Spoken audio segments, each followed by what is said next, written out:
let's get started. Let's do it. Sounds great. So first of all, how to launch an e-com site in 8 hours. What is your e-commerce background more broadly?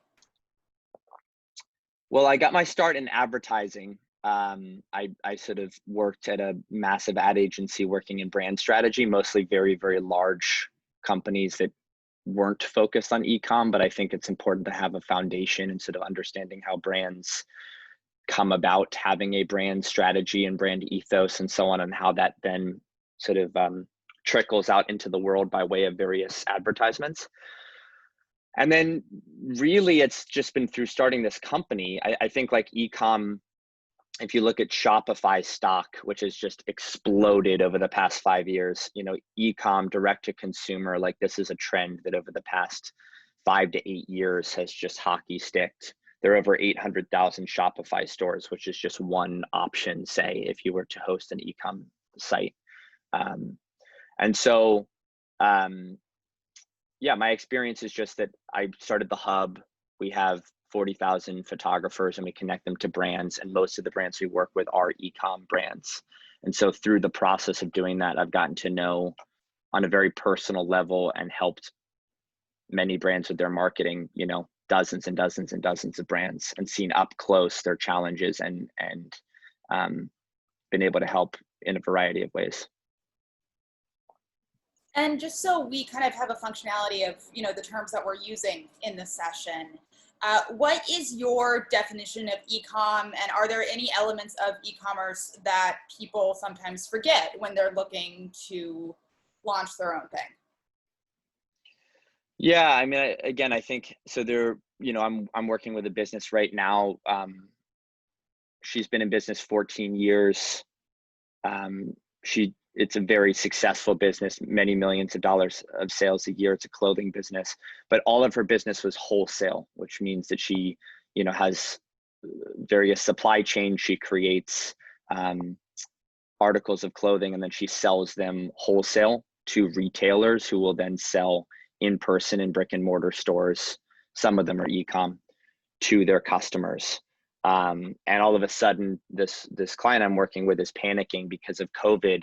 A lot of the retail, a lot of the brick and mortar has dried up, and she needs to sell directly to consumers, directly through a website. So when I think of e-commerce, I think of, I guess, what it stands for, like electronic commerce. So as opposed to someone going to a store and buying a t-shirt at J.Crew in a brick and mortar establishment, they're going to jcrew.com and buying a t-shirt that way, or indeed, cans of cold brew or anything else.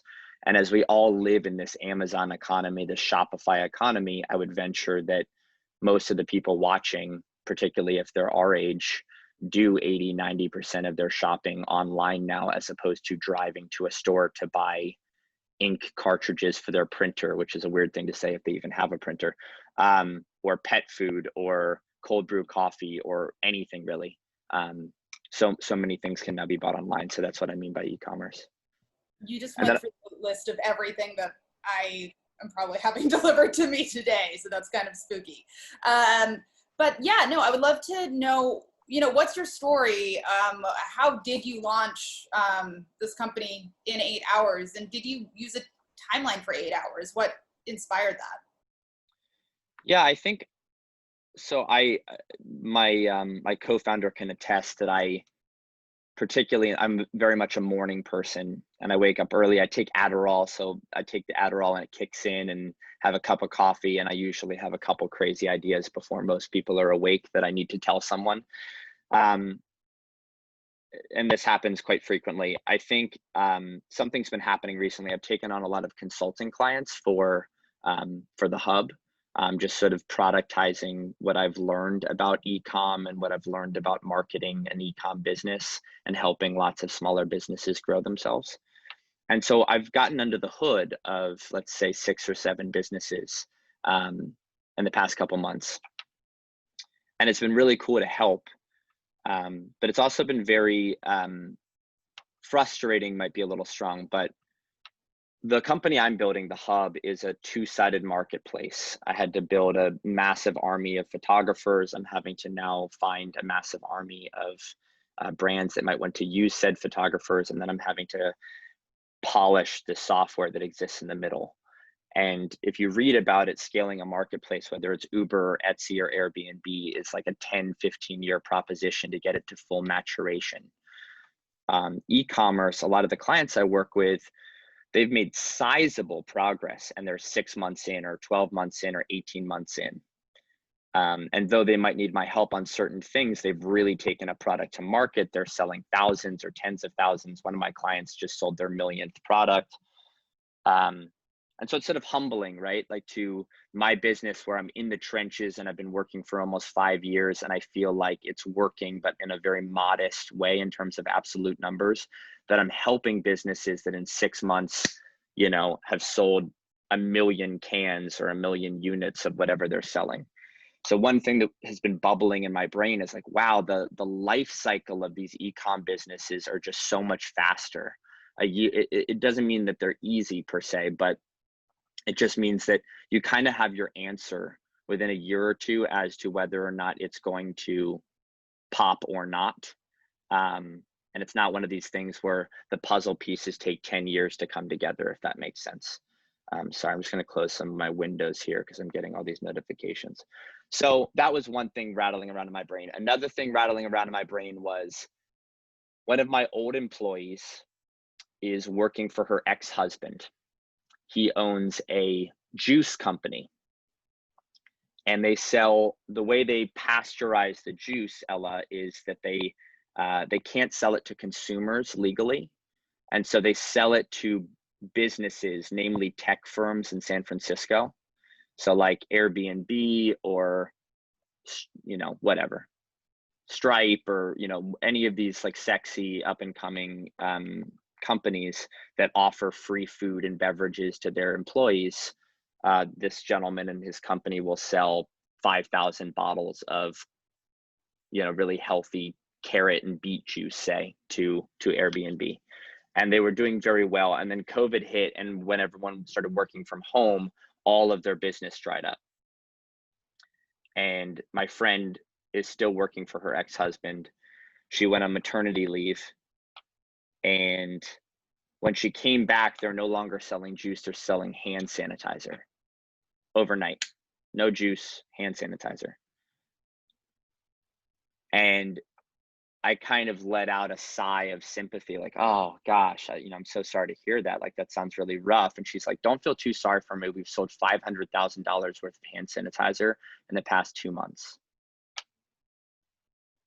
And my jaw sort of dropped to the floor. Like, here's an absolute pivot. They literally completely changed what their company does. And because there was vast demand, as per COVID, for hand sanitizer, they've been able to sell ungodly amounts of it. So when you add together, and I guess the third thing that sort of led me to do this was one of my new clients is first purchase profitable on Facebook, which I've actually never seen in person. I've heard of it, but I've never been running the ads that do it. And what that means is she might sell her product for $100. It might cost her $20 to make the product. So now she's down to $80. And she's running Facebook ads that sell the product for $65. So she makes $15 net revenue every time she sells something on Facebook. So the first purchase is profitable, not to mention the fact that they might come back 3, 4, 5, 8 times in the future. Not only is she first purchase profitable, she's almost 2x first purchase profitable, meaning 100 to 80 to then she sells it on Facebook for $40. So every time she puts $1 in the top of her Facebook funnel, she makes almost $2 out the bottom, which is just out of control. So when you add together, wow, I'm watching all these e-com businesses like mature and succeed or fail in a year. My old friend is selling hand sanitizer on a dime and is making all this money. And then this new client I'm working with is just printing money out of Facebook ads. And here I am in the trenches, unsure of myself. Like, am I a genius or am I a complete failure? Is my company destined for greatness, or is it going to crumble? I'm playing this sort of 10-year game, replete with all kinds of self-doubt and hesitation. Whereas there are games that people are playing that resolve themselves much faster. And so I basically decided I'm going to try to build an e-commerce site for a product and scale it and bring it to market and have it be profitable as fast as possible. And I gave myself a weekend to do it, and it ended up taking a day. So I did it in 8 hours, just because I kind of know all the shortcuts, shall we say. Yeah, walk me through that 8-hour day. What did it entail? How did you decide on the product? Just run me from minute 0 to hour 8. Cool. Can you still hear me, Ella? I just took out my earphones because they're dying. Yeah. Okay. So this is what went through my, like, all of those things went through my mind in a lightning bolt at 6 a.m. on Saturday. And I'm like, okay, well, I need something to sell, right? So I know a friend that makes vitamins, and she's doing very, very well, or supplements, I should say, doing very, very well. And I know during COVID, your immune response is very important. People care about this quite a lot. So my first thought was like, there's so many vitamins out there, and I could just hack into a supply chain and get myself a whole bunch of vitamins and repackage and sell those. My first thought was an illegal one, which was, this just shows, like, I read an article once about how entrepreneurs need to be naughty. Like, you need to be able to brush up against rules or even bend them a little bit if you're going to succeed as an entrepreneur. This is full on illegal. And it's something that crossed my mind. I didn't do it, so I don't mind admitting it. I sort of thought to myself, I'm kind of a health nerd. I know quite a lot about nutrition and vitamins and so on. So vitamin D has the most clinical research on it for boosting immune response, whereas people might have thought vitamin C in the past, or lots of other, zinc, so on. But vitamin D is the best thing to take if you sort of want a consistently good immune response. Vitamin D happens to be very cheap. You can buy hundreds of pills for sort of cents a pill, shall we say, on Amazon. So I could buy generic pills, put them in a new bottle, rebrand them, and sell them. That's illegal. It's a trademark infringement. So I sort of thought to myself, what if I spin up an LLC? There's no way that someone's going to spend the time and energy and money doing testing on my pills vis-a-vis, say, CVS's and decide that it's the same. The FDA doesn't, look at vitamins. So there's no way I get caught. And if I do, then I have an LLC and the company will be bankrupted, and it'll all be sort of a fun cowboy experience. I did some research. I called a lawyer friend. It turns out that the corporate veil can actually be pierced. So if you have an LLC and certain aspects of trademark infringement or fraud, they can pierce the veil and come after you individually. So that kind of killed that in the water, not to mention the sort of immorality of it, say.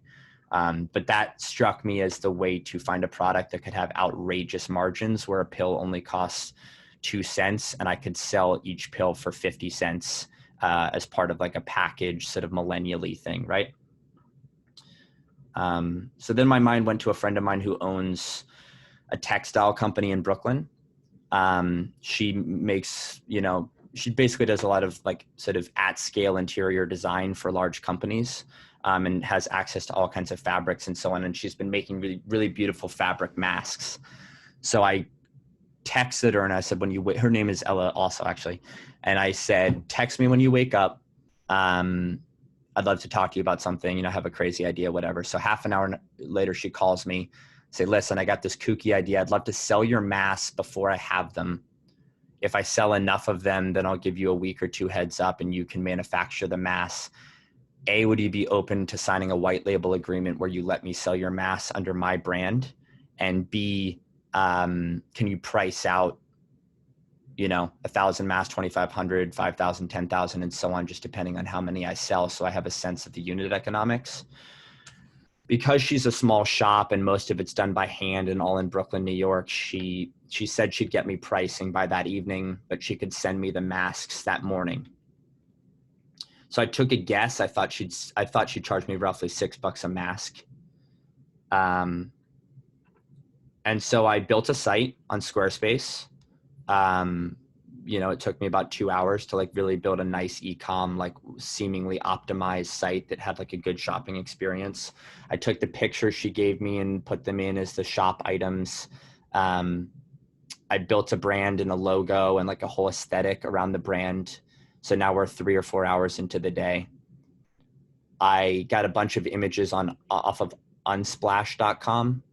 I had a thesis that the images of the product, which weren't that great, wouldn't do that well on Facebook ads. So I thought instead I could just find really provocative images on Unsplash, which is a royalty-free website for images that I highly recommend that you can use for any purpose. So I went into Unsplash and I found all kinds of images about Donald Trump because I kind of wanted to attack him and him not wanting Americans to wear masks. I found images of the Statue of Liberty wearing a mask to run to New Yorkers. I found images of all kinds of things. I think I had 80 of them, and I can flash them across my screen at some point if that's interesting. So now I have a site, I have a brand. I started an Instagram. I bought 10,000 followers from Russia. I bought fake likes and comments for $150 total. So I had this pop-in Instagram with all kinds of comments. I had some of my friends comment on top, so it was very legitimate looking comments on the top. So the Instagram looked like it was this big successful thing, very sleekly branded. I had a website that was very tight and well branded, and I started selling the mask for $19.99 plus shipping. And I started running ads, and the ads were performing incredibly well. The ads that I thought would be most successful were rejected by Facebook. Facebook's gotten more and more and more sensitive. So a lot of the provocative ones about Trump and how he's fucking up and so on were rejected, for example. So that was a shame. But the ads performed very, very well. I was able to get clicks for 15, 20 cents, which is very, very low. A good e-com store will convert 3% of traffic into sales. So I was able to get a lot of traffic to the top of my funnel. I ran traffic to very specific geographies that I know. I did research on where the hotspots are for COVID. So it was like, Texas, and it was areas within California, Florida, and so on. And then the copy in the ads would be like, Jacksonville is spiking, like, have you protected yourself? Like that sort of thing. So it felt very customized. And then I would run it against people who were fans of the Democratic Party and liked certain Democratic candidates. That's how I built my audience, with the assumption that if they were Democrats in Jacksonville, Florida, which is a rare thing, but if they are, they would be more amenable to wearing a mask than, say, a Republican would be, right? And so my thesis proved correct insofar as the people I was showing the ads to were very compelled by the ads, and therefore I was able to buy traffic for very, very cheap. But I wasn't converting as well as I wanted. I was looking at the flow of the site itself. So the number of people hitting the site, then the number of people viewing a product, then the number of people adding to cart, then the number of people viewing their cart, initiating checkout, completing checkout. That's the complete funnel. And a lot of people hit the site, and a lot of people viewed the product, and then a lot of people stopped. And there are reasons why kinks form in the hose at various moments of the funnel. That particular moment, if they're looking at a product and then not adding to cart, is one of two things. Either you haven't given them enough information on why they should pay for this particular product, or B, the product is too expensive for what it is. And after I ran enough ads, I was getting a lot of comments on the ads natively, just people seeing the ads on Facebook and commenting. One particular ad said I was getting a lot about wanting to know more about the masks. So I called my friend Ella and got information on the type of fabric, and just trying to add as much detail and information as possible, which helped a little bit. But then a lot of the comments I started getting was, particularly in the South, was about price gouging and charging too much money for something that people really need. And a lot of like very aggressive commentary on that. which was hurtful, you know, because again, I'm playing my game, but they're right? Like COVID is life and death. And like, I had no interest in making a killing. I was just trying to find arbitrage in the funnel. Ella finally got back to me and was going to charge me $9 a mask, not $6. And so I really did need to charge, you know, I brought it down, I think, to $18.99 or $17.99, but that only leaves me, let's just say $18 and she's charging me $9. Now I have $9 of margin to convert a Facebook ad, and my Facebook ads were converting at like $14 or $15. So I was over my margins. So at that point, if I were selling a product with repeat customers, Ella, whereby people would come back again and again if they liked it, that wouldn't be such a problem. It doesn't matter if you're not first purchase profitable, but if it's kind of like you buy it once and that's all you need, like a mask, you really do need to be first purchase profitable. I started selling them in packages. So like packages of 3 masks or 5 masks, so people have more of them. The great thing about Ella's masks is that they were all different fabrics with different patterns and so on. And so I could say you can buy a floral one and you can buy this one and that one and kind of have some options and like be fashion forward with how you protect yourself, and or like give them to family members and friends. And on a per unit basis, I lowered the price. So instead of it being $18 a mask, maybe it's now like 15 or $16 a mask if you buy 5 of them, if you buy them in bulk. But still, I was getting comments about price gouging. And so, you know, the punchline of the story, which isn't particularly exciting, is like I needed to get masks for $3 or $4.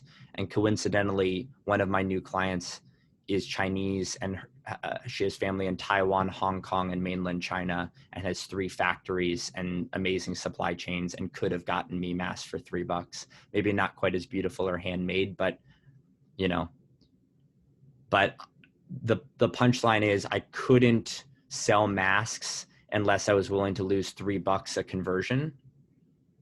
And I wasn't willing to bet my life savings on that people were going to love the mask so much that they were going to come back, or that I was going to be able to optimize the Facebook ads down. And so after about 8 hours, I just shut it down and I refunded the money of the people that bought the masks and just sort of concluded that it wouldn't work. And so I'll pause after this next thing because I've been sort of rambling, but it's fascinating, right? Like being an entrepreneur, like you have to believe so deeply in something, and there's so much excitement involved in that. And then if you fail, there's so much, devastation and questions of self-worth, capability, and so on. Even though it wasn't really my fault, it was just the market economics, the unit economics. You know, I went through the entire emotional, people talk about the 5 stages of grief. Like being an entrepreneur, you start out wide-eyed and then you get punched in the face. And then there's like this whole experience. And I had the entire experience of being an entrepreneur, which was waking up at 6 a.m. and believing that I could pull this off. And then at 4 p.m., shutting it all down, feeling like a failure. And I went through this entire arc of entrepreneurship in 8 hours, which was fascinating. And so I guess my 2 takeaways, and then I'd love to answer whatever questions you have, are like, we live in this world where you can spin up a company if you know what you're doing. If I'd done it right and more patiently and slowly and so on, maybe we're talking a week or something, but you can build an e-com business. The only part that takes time and like real thoughtful talent and energy is building your supply chain and your product and really making a good product. But if you're borrowing someone else's, which I was, that part's done, and standing up the funnel is something that can be done in a weekend. And it's just a crazy world that we live in, that I was selling a product that I did not yet have, trying to find arbitrage in a Facebook funnel. And there are, which we should talk about, I have a good friend who works remote in Bali for 4 months out of the year, I guess in a non-COVID environment.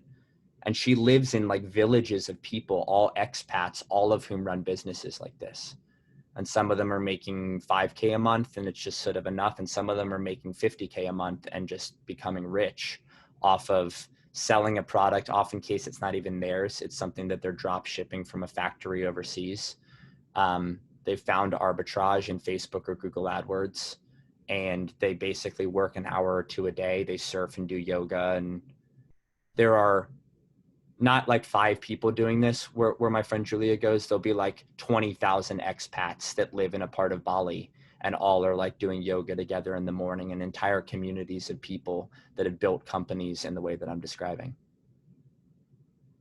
Got it. And so I think one of the really interesting things about this, I don't want to say experiment, or just this day that you spent, this weekend that you spent, is the fact that the bottom line of the story is that you shut it down, which is a little bit of a plot twist from what people typically hear of, like, oh, I started an e-commerce site in 8 hours.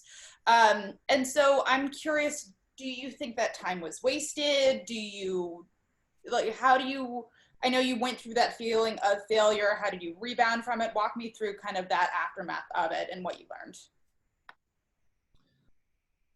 I think it's just a perfect microcosm of entrepreneurship. As I said, I went through the arc that one might, 2 years ago, maybe it was a 2-year arc for a business like mine that's a 2-sided marketplace and a bit more complicated because you're building supply, demand, and a software. Maybe it's a 10-year arc, but it's the same arc.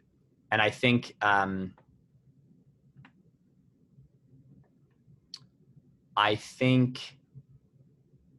yeah, there's a certain, again, every entrepreneur, whether they tell you or not, is shouldering a lot of self-doubt, right? I love this quote by Einstein: "The question that makes me hazy, am I or the others crazy?" Like, are you someone who sees a market opportunity that everyone else is missing and you're an absolute genius, or are you a complete fool and you should fall in line and do it the way everyone else is doing it? I think, sorry, can you rephrase the question again? I had a thought and now I've lost it. No worries. I'm just curious if you think those 8 hours were wasted, or were there things that you learned that trumped the use of those 8 hours ending in yeah. The first lesson, I use a lot of metaphors. So like, when you're a kid and you like go to the ocean and like you learn how to boogie board or something, or body surf, and then you have that unfortunate moment where you get completely engulfed by a wave and like it feels like you're gonna die and you just have no idea how to, what way is up and how to get out, and you do, and like you have to go and sit next to your mom or dad for like an hour, kind of like being like, do I want to do that again? That was pretty traumatic. Maybe that's just me, but I certainly had that experience when I was a kid. And I think entrepreneurs, like, we think that we're better than the ocean, or that we're stronger than nature, that would like, watch this, I'm going to boogie board. And then it's like, no. Like, the ocean has complete control the entire time, and you are so lucky as to ride on top of it. And unless you have such profound respect for the power of the thing that you're riding on, you will get fucked, right? And I think I went into this a little cocky, being like, I've done this for so many clients. I know all the shortcuts. Like, I am better than the challenge. And I got my ass kicked. And so I think that's like that's like something that happens in entrepreneurship a lot, which is that you have to be a little bullheaded. You have to believe that that you see something others don't, that you're destined for greatness. Like, it's hard to get out of bed every day unless you don't feel that way in some way. But the truth of the matter is, like, it's really hard, entrepreneurship period. But in this case, say like hacking a Facebook funnel and trying to find arbitrage, like first purchase profitable is the golden goose, and it's hard to find. And so I think I went in, despite being very deep in this world, I sort of forgot to check my ego at the door. And I went in with a lot of confidence and a lot of energy, and sort of, watch this, I said to myself.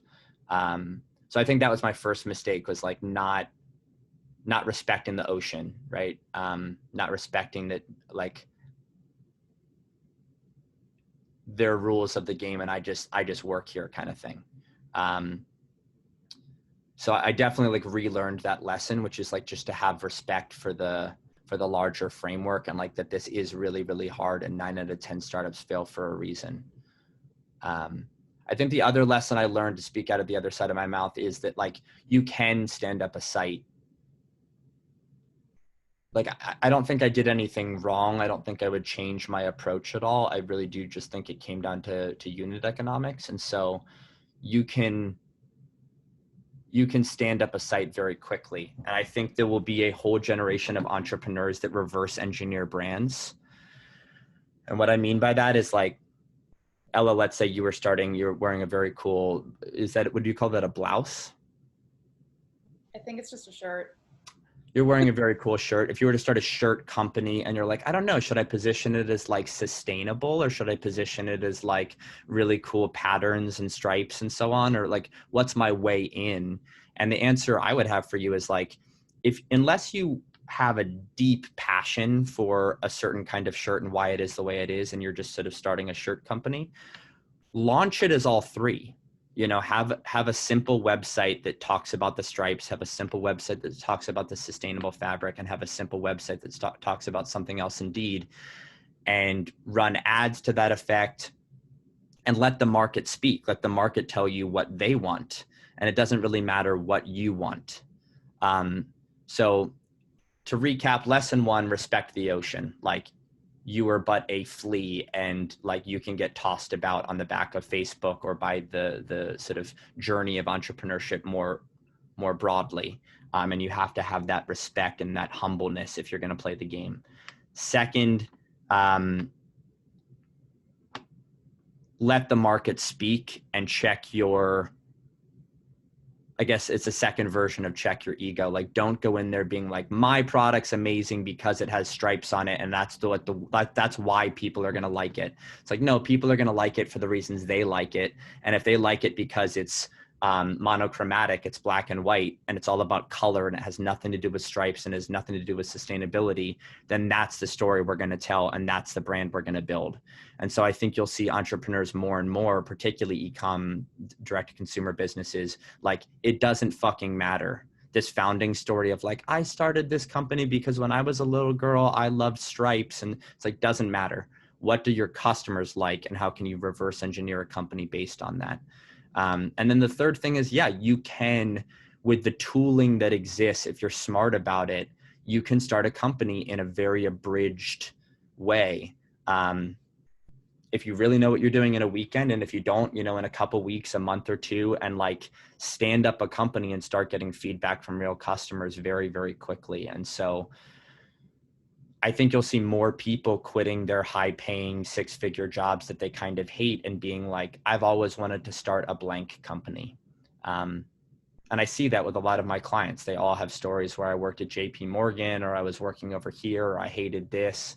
I have 70K in the bank, and for 20 or 30 grand over the course of a couple months, you can stand up the company of your dreams and see if there's something to it. To that point too, you know, now that there are so many direct consumer brands, there was a really insightful piece on Medium, I want to say a few months ago, about how there's just so many direct to consumer brands, and consumers can feel kind of just their heads looking in 80 different ways because they need to buy one thing from one place and another thing from another place, because all these direct consumer brands have different specialties. At what point should entrepreneurs be worried that there's just too much competition in the marketplace? That's a fantastic question. I think it should be answered in 2 phases. One is like, you know, when you and I were kids, Ella, you know, the internet was coming of age, and information was suddenly available in a very wide way, in a way that it hadn't been before. And that was very exciting. And whether we're talking about news, or access to music, or just like answers to questions, remember Ask Jeeves? You know, all of those things existed for the first time and were incredibly helpful. Now we live in an age where what's the case with news? Well, there's way too much of it. What's the case with, like, if I wanted to buy a shirt, what's the case with music? And so let's just take music as an example. So, you know, remember iTunes, right? And like the first iteration, say, was LimeWire. I used a lot as a kid to illegally download music, add it to my iTunes, and I amassed 3, 4, 5,000 songs. But at a certain point, when Spotify first came out, and you could choose any song in the entire world that's ever been published ever, there's just too much to choose from, and you feel complete overwhelm. And so what Spotify has done incredibly well is they've used algorithms, just to quickly explain how they work. Ella, if you really like country music and you make like Ella's country favorites and it has 14 songs, I like country music. What kind of music do you like? I mean, I'm not opposed to country. I just don't think it would be the one that I would choose. Okay, well, whatever. Ella's favorite. If you were making a country playlist, if I was making a country playlist and had 14 songs on it, and then I get to the end of the 14th song, you may or may not have had this experience, it keeps playing, and it suggests a 15th and 16th and 17th. And the way it does this is basically it looks at all of the playlists across their entire database that have those songs or most of those songs on it. And then it finds other songs that accompany those songs on playlists that might not be on yours. And then it very intelligently, using statistical analysis, predicts what the next song should be. And very frequently I'll have the experience of putting on a playlist, being with friends or whatever. The music continues, and I actually can't remember where my music has ended and now where Spotify begins, right? So they're able to sort of curate, they're able to infer. And I think that's where every space is going, where there's too much on the internet. And so this inference, this, you might also like this in a highly intelligent way. And some industries do it very crudely, and some do it very, like Amazon for 10 years has been saying users who bought X also bought Y. But Spotify is one of the most nuanced, I think, or sort of the most thoughtful in terms of how they approach it. So to answer your question, there is too much out there. Facebook, Google, Amazon has more data on us than, they know you better than humans could know you. So I have a therapist and he knows me intimately and could probably fill out a form about all kinds of really interesting nuances about who I am as a person, maybe 6 or 7 or 8 spectrum. Facebook uses 20. They know us so intimately, and so we can be targeted so thoughtfully. And so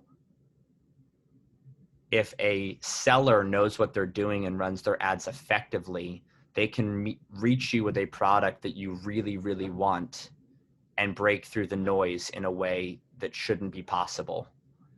So that's number one. And then number two is like a coming curation layer, whether it's the big boys like Facebook, Amazon, and so on that are curating and presenting what they think you might like, or whether it's other companies that have yet to be born that serve as curation layers.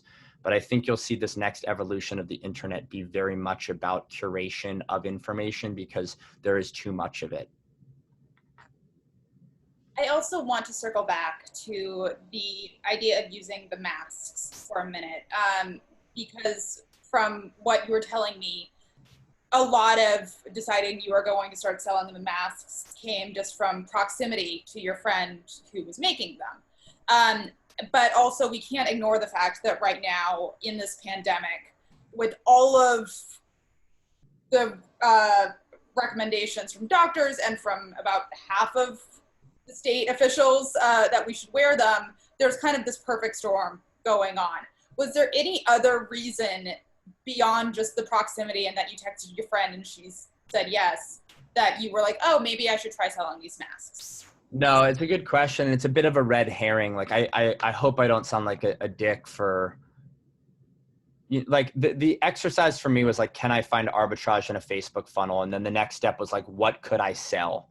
And it was in no way like taking advantage of the circumstances or whatever. Like it might as like if my best friend had a supply chain that made like, I don't know, really cool bracelets or something or anything like cold brew coffee, like I just needed access to a product that was affordable and already had economies of scale, right? Like what I wanted to avoid was being like, I love soccer, so I'm going to figure out how to sell like really cool soccer cleats. It's like, well, now I got to spend 4 months figuring out how to make soccer cleats.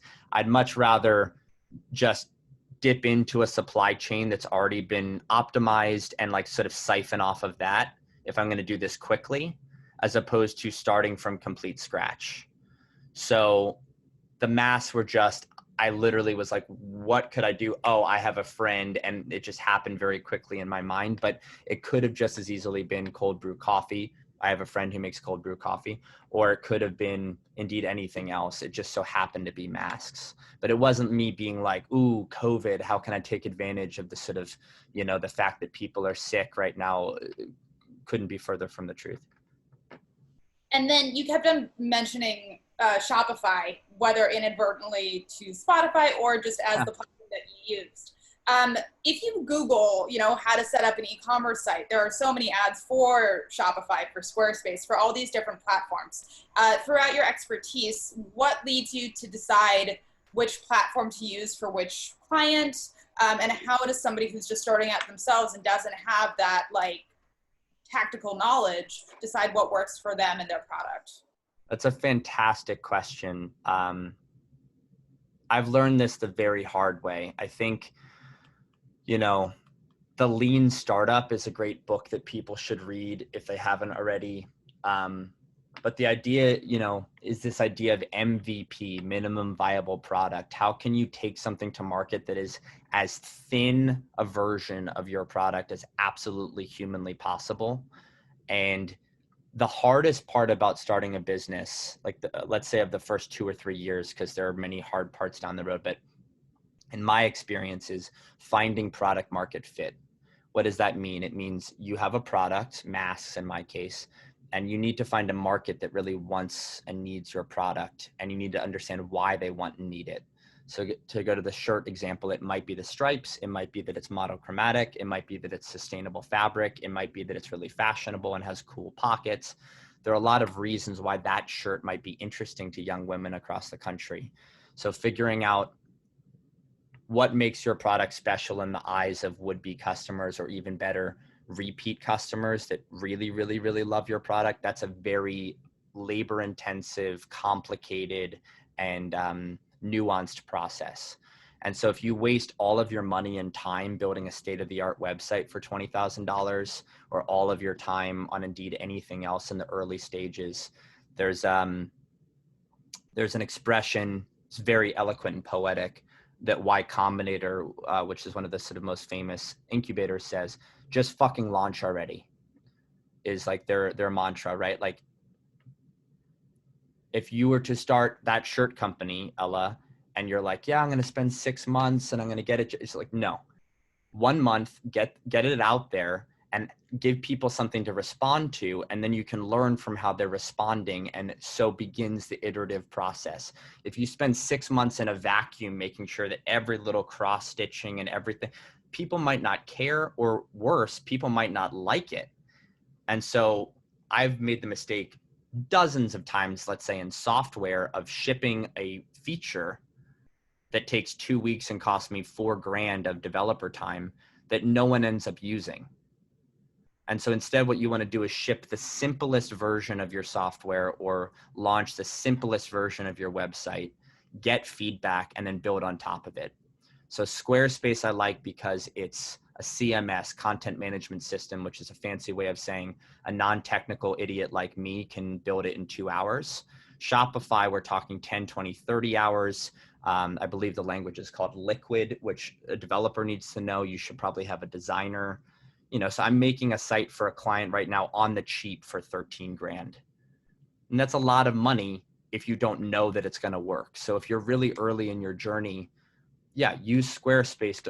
Don't use Shopify. Use simple images, not the like award-winning ones. Use everything. Do the cheapest, simplest version of it. use that to get market feedback, and then iterate and iterate. And when you finally cross that threshold of feeling like you have product market fit, then and only then will you upgrade your site or your images or what have you. But if you bake it too much in the oven before getting feedback, you'll find that 17 of the things you baked aren't what people want to eat.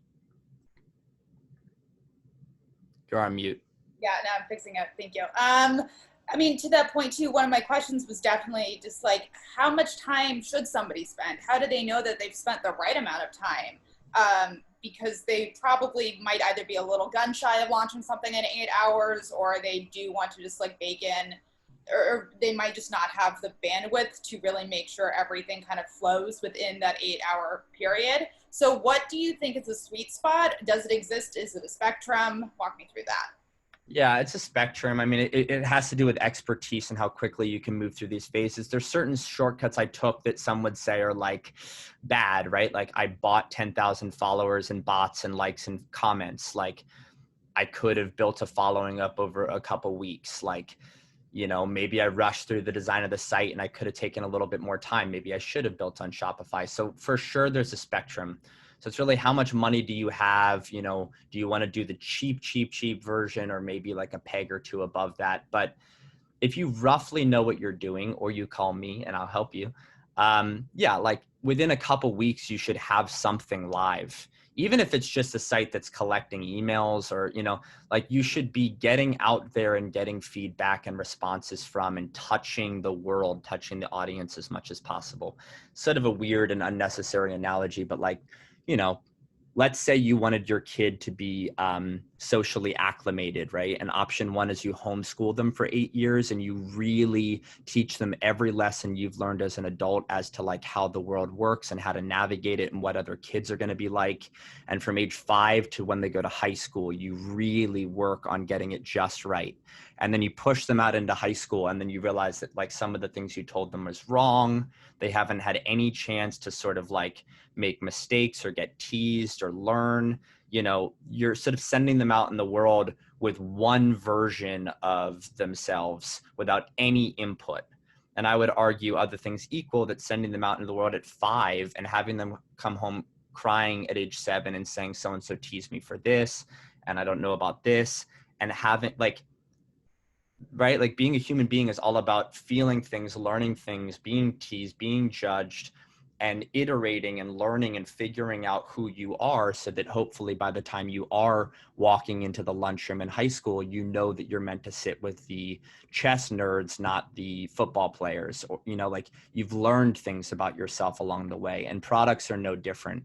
Like you need to know where you belong. You need to know which customers actually will really like you. And unless you're out there making mistakes and getting positive and negative feedback and iterating, you're just in your head building it as an N of 1. You want to build it as an N of many and really triangulate your brand based on what the market is telling you. To that point too, I know that you developed the brand and like the name and everything like that within this 8 hour time span. How did you decide on what the brand name was? Were there any kind of insights that you drew on for what would create the most compelling kind of brand presence or strategy? And what advice would you have for people who are really looking to build that identity? Yeah, I mean, that's a very personal thing. Like, to go back to my homeschooling example, like, I don't know, are you not going to name your child until you get feedback from the market and like send them in on Monday and say, your name is Sally, and then it's Sarah, and then it's Jessica, and see like if they get teased on certain days or not? Like, that's a very personal thing. Most people want to name their child, right? And they want to have ownership of that, irrespective of what the world thinks. So, you know, you might want to name your brand. You might want to pick the brand colors. Like, there's certain things that you're like, this is my decision and fuck the world. But if you really wanted to lean into this decision, I'd say like, no. In fact, when I was going to do my illegal pill concept, one of my good friends is a designer. I've worked with her for years, and she now does UI, UX and all kinds of fancy shit. But she was trained as a product label designer. Like, she made sort of packaging for food. So I called her and I said, if I do this pill thing, can you make me 4 different brands? Like, make me mocks in Photoshop of 4 different pill bottles that have completely different names and looks and feel. I want 4 entirely different brands. And I'm going to spin up 4 entirely different websites, and I'm going to see which one sells the best. Right. And one will be like very like, it'll be like gold, and it'll be like, you know, like fuck Trump pills or something like that. And it's all about like, this is to get my immunity up because Trump is fucking our country. And like, that's totally different than the, you know, plant-based, you know, vegan pills. Like, they could be the same pills, but you can package them in entirely different ways. And so we were going to literally have 4 different names, 4 different designs, 4 different bottles, take them all to market, let the market speak. And then I was only going to go out there to a factory and have the pill bottles made for the one that did the best. So if you really wanted to lean into the experiment, even the name, even the branding, like, there is nothing that isn't crowdsourced. And like, I have a good friend who runs an editorial website. It has 40 million readers a month. And,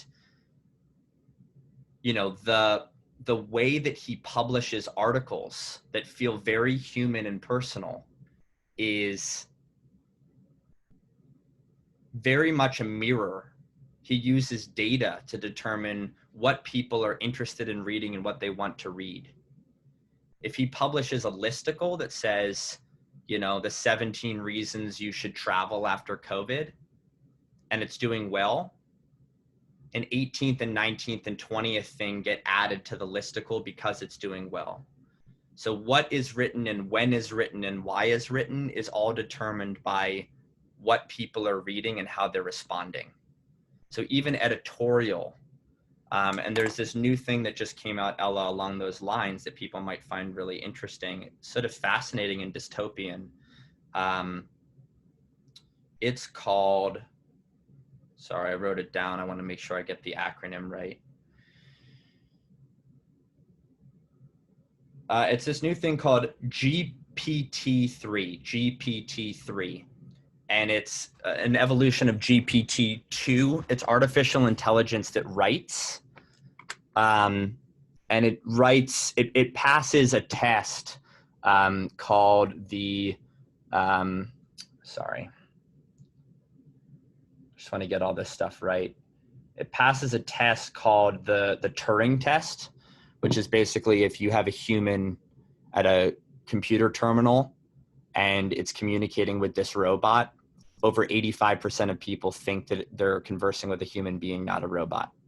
And so this thing could, you and I could start, you know, you're a writer, right? You and I could start an editorial website right now. We could write it exclusively based on SEO strategy. What are people searching for and what keywords are winnable, and just write about that. And we could start with your articles and feed the GPT-3 algorithm your articles so it learns your voice. And then we could give it prompts or ask it questions and have it print out articles daily against certain keywords using your voice. And 85% or more of people would never know that it wasn't you. And like, that's what we're barreling towards very quickly. Is we've been talking about e-com, but we could start a publishing website that's written by robots that is only articles that people want to read about. So it's not news that we come up with that then people educate themselves with. It's what are people interested in learning, and then let's write about that. And to get really philosophical, in case I haven't already for a second, my ex-girlfriend gave me a book and it said, most people think that things happen which forms our thoughts and version of reality. But what if it's the other way around and our thoughts and version of reality causes things to happen? So it's not us reacting to the world, it's the world changing based on how we exist in it. And I would say, what if editorial isn't an editorial entity wanting to write about something, publishing and finding their audience? What if it's the audience telling the editorial entity what they want to read, and then the editorial entity writing it? And that's the world we're moving towards. I'm curious though, at what point do you as an entrepreneur have to make the judgment call that the audience doesn't know what they want? Never. I mean, they do, you know, like the tooling we have right now, which in 5 years will feel incredibly archaic, but right now is like utterly futuristic, more than anyone watching this realizes. Like, this is really futuristic shit. Like, Facebook uses 20 levers. You might think you know who your audience is. It's a woman in her 40s and she has 2 kids and so on. It's like, you know 3 or 4 things. That's really good. That's better than most. Facebook knows 20. They know about how she's using the internet, what she's clicking on, and they know everything about her. And so using a lookalike audience on Facebook versus a custom audience on Facebook, lookalike will always win if it's done correctly. So to answer your question, like, if you,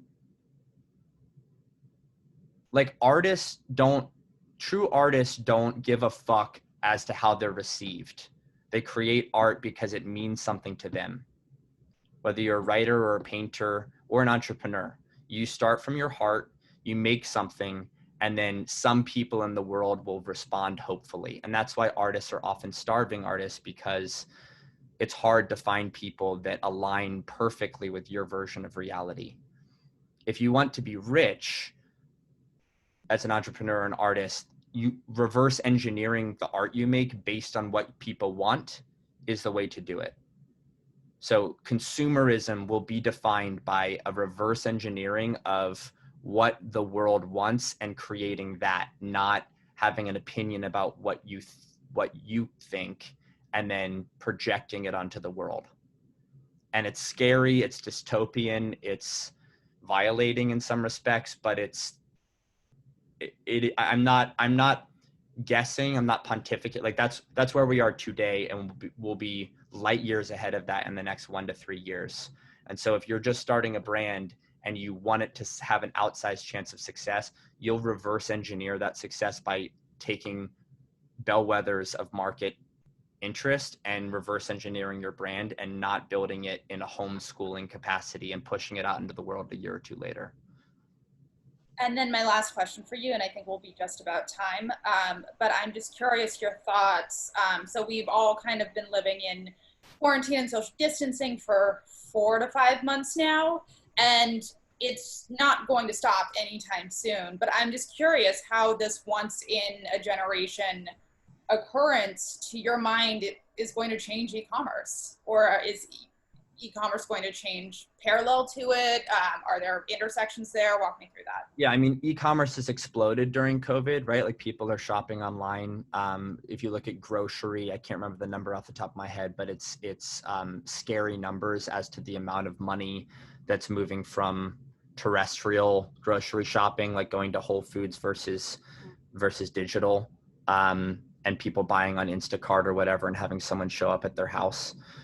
So I think, you know, the thing people say, this isn't my thought, but like, COVID's just accelerating trends that were already in motion, right? So like, e-commerce is the future, retail is the past, and that is only becoming more and more so the case. So if 10% of the people watching were thinking about starting a brand a year ago, now it's 40% of them that are leaning in, listening to what I'm saying, because they're just about to do it right now.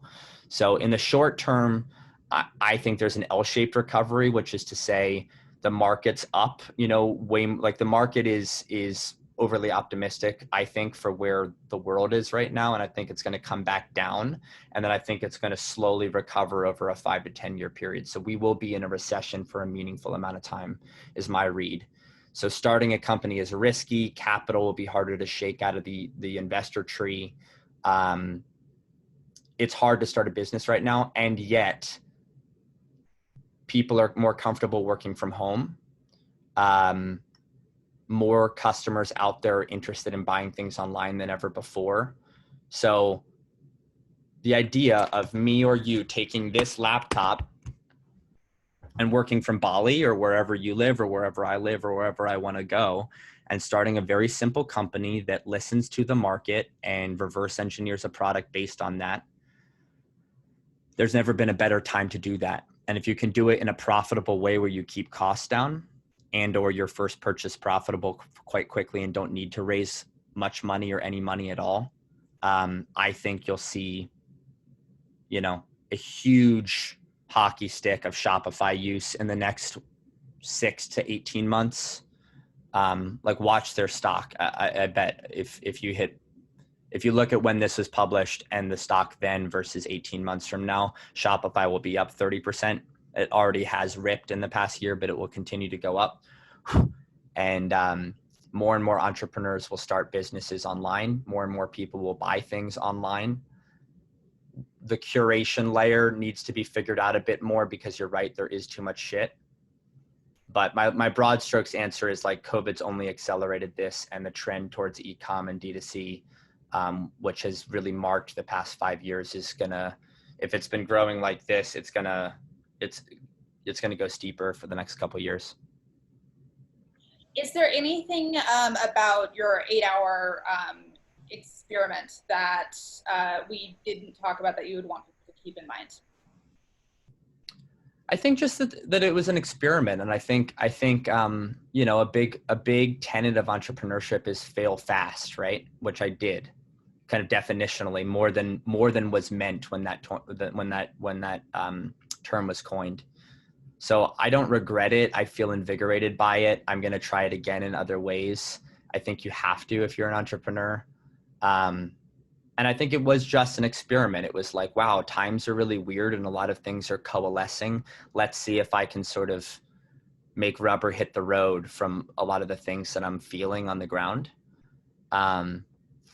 And so, yeah, I'll report back to you, Ella. I mean, like, I have a friend that might want to do this. I told him the story and he's like, I have an idea for a product, so we might do it again in the coming weeks. I have a client who's, as I mentioned, first purchase profitable, almost 2x, and we're going to really try to hockey stick her business, which I now own 5% of. So no, I was punched in the face. It's part of being a human. It's part of being an entrepreneur. I was humbled by it, but also invigorated by it. And we should all be so lucky, right? As to like wake up on a Saturday and be so excited by something that we can't help ourselves but to do it, right? And I feel lucky to have done it, and I feel invigorated to do it or other iterations therein again. Perfect. My tape recorder is now off. Oh. The first session. Thank you so much for all of your insight. This was a great conversation. Yeah. If anything does come up that you do think of that you might want to like add in, just feel free to email.